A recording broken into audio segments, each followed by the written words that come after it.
Hello दोस्तों, मैं उपासना Garg acupressure therapist स्वागत करती हूँ आपका आपके अपने channel live life without medicine में। आई होप आप मेरी वीडियोस देख भी रहे होंगे और एक्यूप्रेशर को फॉलो भी कर रहे होंगे। तो इसी तरह मेरी वीडियोस को और एक्यूप्रेशर को फॉलो करते रहिए और मेरी वीडियोस है वो एंड तक देखिएगा ताकि जो आपको ट्रीटमेंट की जानकारी है वो पूरी तरह से मिल सके। तो आज की इस वीडियो में मैं आपको बताऊंगी फ्रोजन शोल्डर या कंधे में दर्द के बारे में।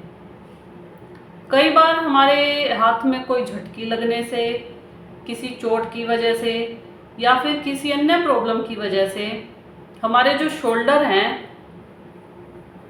इनमें बड़ा पेन होना शुरू हो जाता है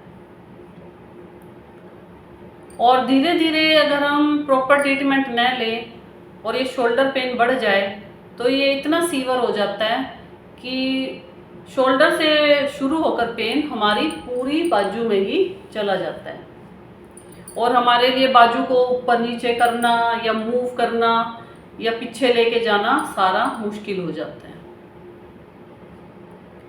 और इससे हमारी जो डेली रूटीन के काम है वो भी हमें एक बहुत बड़ा हेडेक लगने लग जाते हैं, क्योंकि अगर पर्सन के हाथ में ही दर्द है तो वो अपने कामों को किस तरह करेगा।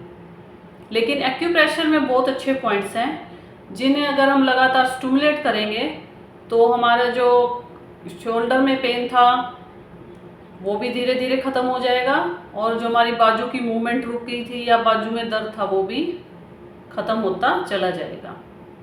तो इन पॉइंट्स के लिए हम चलते हैं अपनी पाम पर। सबसे पहला पॉइंट जो है वो है जो हमारी स्मॉल फिंगर है उसके बिल्कुल नीचे। देखिए हमारे पाम पे जो ये लाइन होती है, ध्यान से देखिए, ये कर्व्ड लाइन होती है। इस कर्व्ड लाइन के बेस पर स्मॉल फिंगर के नीचे यहाँ पर देखिए ध्यान से, जब मैंने ब्लैक मार्क किया हुआ है।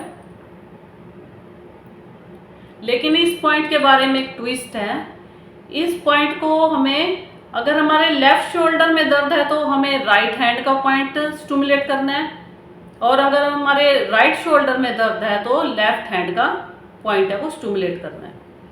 ये पॉइंट जो है हमारे दोनों हाथों पर ही है, सेम जगह पर।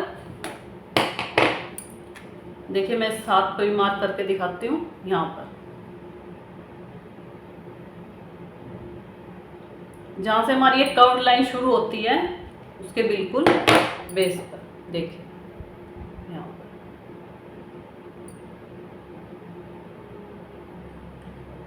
और अगर पर्सन के शोल्डर में ज़्यादा दर्द है तो हम इस जगह पर एक पेपर टेप पर मेथी का दाना लगाकर वो भी लगा सकते हैं।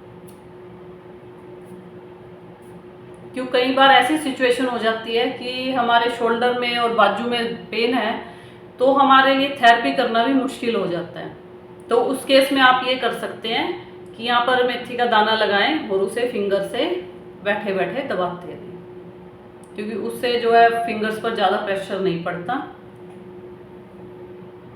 और दूसरा आपको क्या करना है, जो हमारे शोल्डर्स हैं उनको, उनकी टिप को, बिल्कुल जो टिप पर हड्डी होती है उसको इस तरह से फिंगर्स से दबाना है। अपने हैंड्स को क्रॉस कीजिए और उन्हें दबाइए ताकि जो किसी भी वजह से ब्लड फ्लो रुका हुआ है शोल्डर्स की नर्व्स का वो रेगुलर हो जाए। ये अगर आपसे स्टेप है जो सेकंड स्टेप थेरेपी का आपसे ना हो पाए तो आप किसी दूसरे पर्सन की हेल्प ले सकते हैं, क्योंकि अगर पर्सन के शोल्डर और बाजू में दर्द है तो उसके लिए ये करना मुश्किल है। और थर्ड स्टेप रहेगा थेरेपी का, जो शोल्डर में और बाजू में दर्द है वो सर्वाइकल की वजह से भी हो सकता है। अगर हमारा सर्वाइकल पेन बढ़ा हुआ है या सर्वाइकल बोन्स में कुछ प्रॉब्लम है तो उस वजह से भी शोल्डर में और बाजू में दर्द आ सकता है। तो ये है हमारे सर्वाइकल पॉइंट्स। थंब का जो अपर जॉइंट और लोअर जॉइंट के बीच में स्टैंडिंग लाइंस में, ये हमारे सर्वाइकल के पॉइंट हैं। देखिए इन्हें आप फिंगर से भी दबा सकते हैं। अगर सर्वाइकल की वजह से शोल्डर और बाजू में दर्द है तो इन पॉइंट्स को दबाने पर हमें दर्द जरूर फील होगा। और इस जगह पर आप ऐसे पेपर टेप पर स्टैंडिंग लाइन में 2 लाइनें बनाइए सीड्स की, देखिए जैसे मैंने बनाई हुई है, और इनको अपने थंब पर लगा लीजिए इस तरह। लेकिन सीड्स लगाने के बाद आपको 5 मिनट के लिए कम से कम इनको स्टिमुलेट करना होगा। फिर आप चाहे थोड़ा देर छोड़ दीजिए और बाद में फिर स्टिमुलेट करते रहिए, क्योंकि जितनी देर आप इनको स्टिमुलेट करेंगे उतना ही पॉइंट्स की स्टिमुलेशन अच्छे से होगी और ब्लड फ्लो है वो रेगुलर हो जाएगा। देखिए इस तरह से।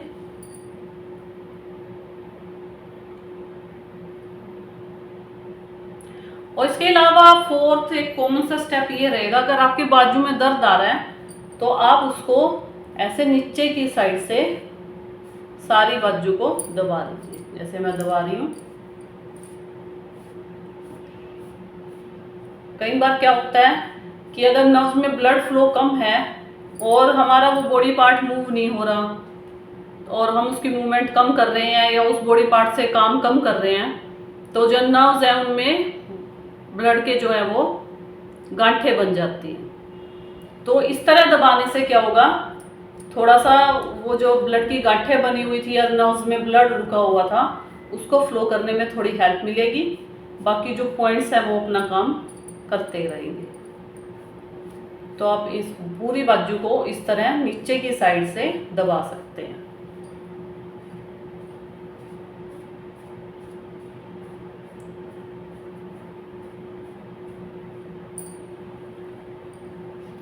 इस थेरेपी में आपको थेरेपी उसी हैंड पर करनी है जिस शोल्डर में या बाजू में दर्द है।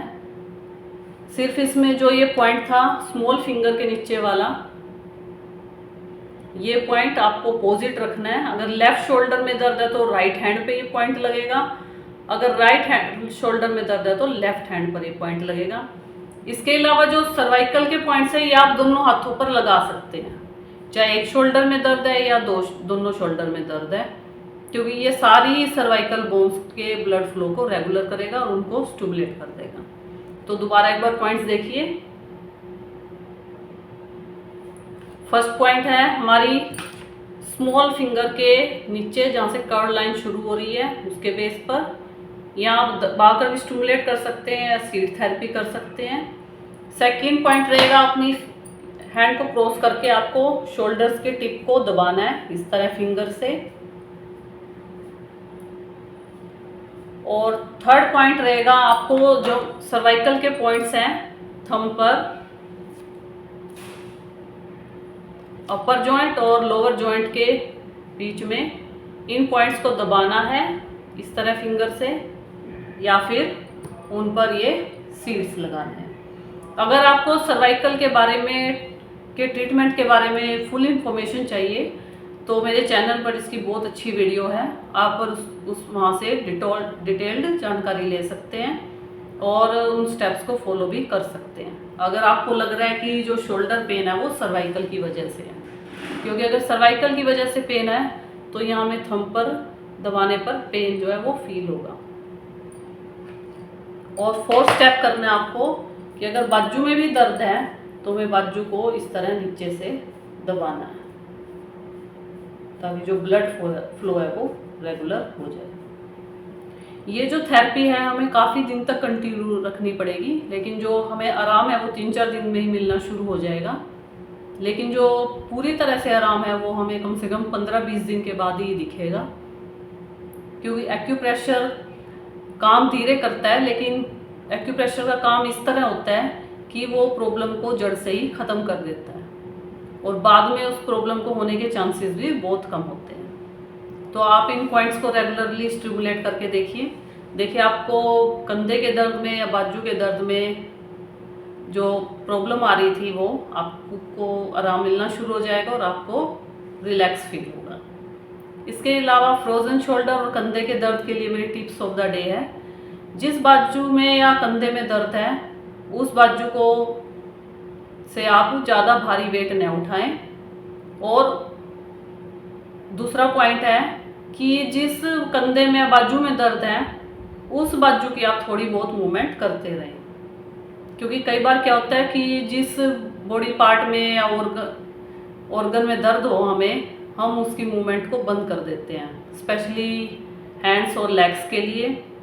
तो उससे जो ब्लड फ्लो है और भी कम हो जाता है, हमारा पेन कम होने की बजाय ज़्यादा हो जाता है। तो उसकी थोड़ी बहुत एक्सरसाइज करते रहें ताकि जो हाथ है उसकी मूवमेंट और उसका ब्लड फ्लो है वो रेगुलर रहे। तो बताइएगा आपको मेरी वीडियो कैसी लगी। मेरे चैनल को maximum like, share and subscribe कीजिए। और तो मिलते हैं नेक्स्ट वीडियो में नई जानकारी और नए टॉपिक के साथ। तब तक के लिए bye, have a healthy life.